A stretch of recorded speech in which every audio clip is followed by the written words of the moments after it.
Assalamualaikum warahmatullahi wabarakatuh. Saya dengan Mustafa Akmal Yamin dari SB Kalimantan Selatan. Alhamdulillahirobbilalamin. Ingin mempresentasikan, ingin menyampaikan materi ICT, apa itu peran dan fungsi sosial media untuk kehidupan manusia. Dan ini menu yang ingin saya sampaikan untuk kali ini. Yang pertama, macam-macam sosial media, data sosial media di dunia dan di Indonesia. Yang ketiga, peran sosial media di kehidupan kita. Dan keempat, fungsi sosial media untuk manusia. Oke, yang pertama, macam-macam sosial media.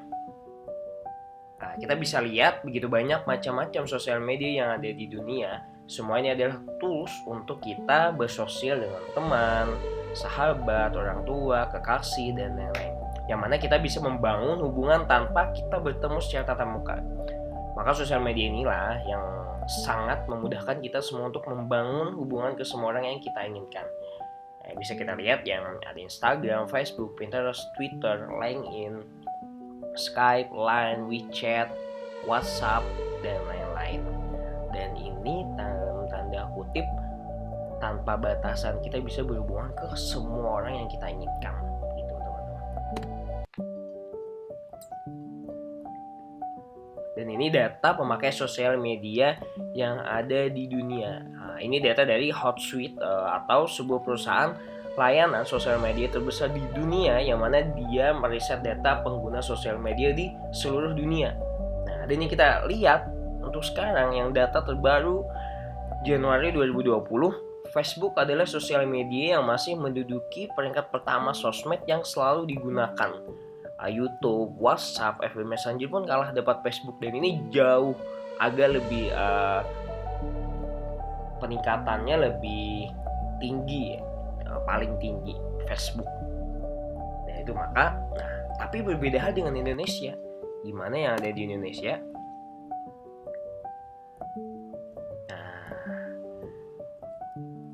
Data sosial media di Indonesia.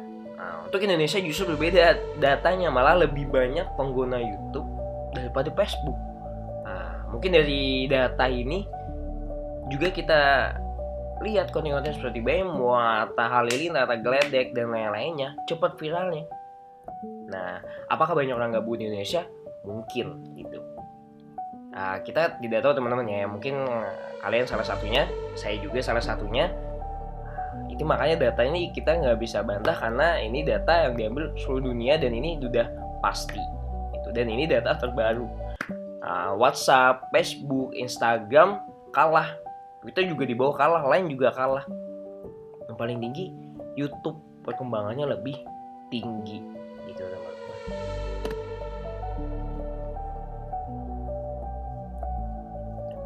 Data pemakai sosial media yang di Indonesia. Nah, data ini juga kelihatan penambahan user sosial media di Indonesia paling banyak. Kedua penambahannya yaitu sampai 8,1% atau bertambah 12 juta user untuk sosial media ya.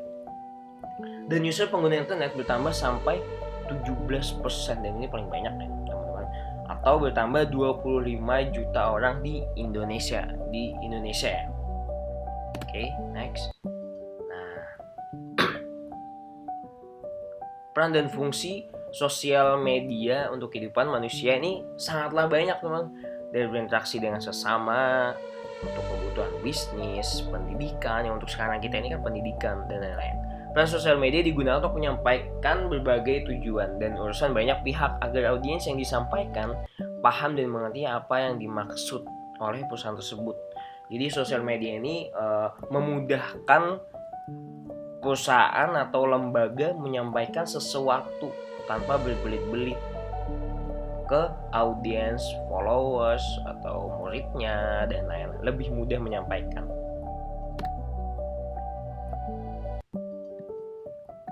Nah, sosial media pertama untuk pendidikan.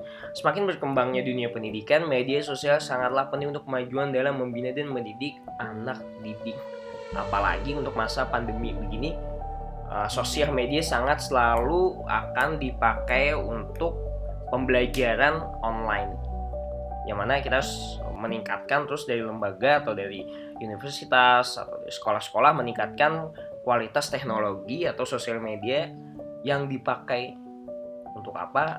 Agar lebih interaktif, lebih relatif atau lebih maksimal untuk anak didiknya, agar tidak ada keluhan walaupun sudah bayar tapi tetap pembelajaran hasilnya maksimal. Yang kedua, interaksi. Nah, dengan sosial media berinteraksi pun tiada batas teman-teman, mau dimanapun, kapanpun bisa berinteraksi ke seluruh dunia. Selama orang itu memakai sosial media, mau di ujung Papua, mau di Zimbabwe, mau di Afrika dan lain-lain, kita bisa berinteraksi atau bisa ngobrol, saya Skype atau Facebook. Selama dia memakai sosial media tersebut, kita bisa ngobrol tanpa ada batasan apapun. Yang ketiga, promosi. Nah, promotion, sosial media menjadi bahan promosi terbaik untuk sekarang, dikarenakan memudahkan menyampaikan value perusahaan ke customer gitu. Kebayang kalau bagi-bagi brosur, kita menyampaikan ada diskon, bagi-bagi di jalan mana, itu kan hanya jalan itu, tapi yang di pulau mana nggak tahu, bosnya kita ngadain diskon itu. Maka adanya sosial media untuk menyampaikan ke seluruh followers dia atau seluruh customer dia untuk tahu bosnya ada diskon, dan itu sosial media memudahkan untuk menyampaikan itu. Nah, itu makanya sosial media sangat membantu dalam kebutuhan bisnis. Yang keempat, analisa. Nah, ini sangat memudahkan sekali untuk riset pasar atau riset kompetitor atau riset bisnis. Jadi kita lebih gampang tanpa kayak nanya-nanya ke orang-orang dulu. Jadi untuk sekarang pun kita tanpa nanya-nanya bisa riset sendiri aja. Pengen buka bisnis, tinggal riset di internet. Pengen nggak tahu tempat ini, tinggal cari Google Maps. Memudahkan semuanya, semua kegiatan kita dari analisa ini. Dan fungsi sosial media, nah ini mungkin agak lebih ke perusahaan ya, tapi saya jabarkan lagi untuk kehidupan kita. Pertama, untuk administrasi, perorganisasian, profil karyawan perusahaan dalam jaringan sosial yang relevan dan relatif, pembentukan pelatihan kebijakan media sosial, dan pendidikan untuk semua karyawan pada penggunaan media sosial. Pada intinya, media sosial lebih memudahkan menyusun data-data profil karyawan dan lain-lain. Itu yang kedua, mendengarkan dan belajar. Nah, ini kalau dalam ini pembuatan sistem memantau untuk mendengar apa yang pasar Anda inginkan, apa yang relevan dari mereka. Jadi kita lebih bisa mendengarkan apa keluhan orang-orang ke lembaga kita atau perusahaan kita dengan lihat apa? Dengan kita bisa lihat komennya atau bisa ada yang nge-DM juga. Dan juga sosial media buat belajar itu sangat efektif. Sekarang pun kita belajar dengan sosial media, yang mana itu tiada batas ya. Kita banyak juga e-course atau pelatihan-pelatihan secara online. Dikarenakan pandemi ini kita bisa belajar kapanpun, dimanapun, dan kapan aja. Dan ketiga, berpikir dan perencanaan. Nah, namanya dengan melihat tahap 1 dan 2, bagaimana Anda akan tetap di depan pasar dan bagaimana Anda berkomunikasi ke pasar, bagaimana teknologi sosial media meningkatkan efisiensi operasional hubungan pasar. Maksudnya adalah dengan sosial media kita lebih berpikirnya lebih gampang, karena kenapa? Kita riset terlebih dahulu gitu. Jadi kita tahu apa yang kita lakukan dengan kita riset sebentar, tak, kita dapat perencanaannya.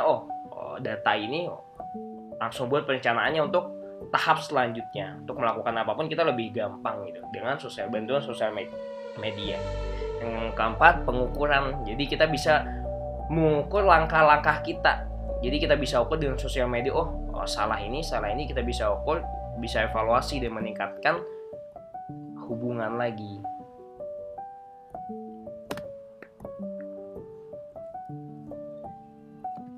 Saya cukupkan materi ini dengan baca Alhamdulillah.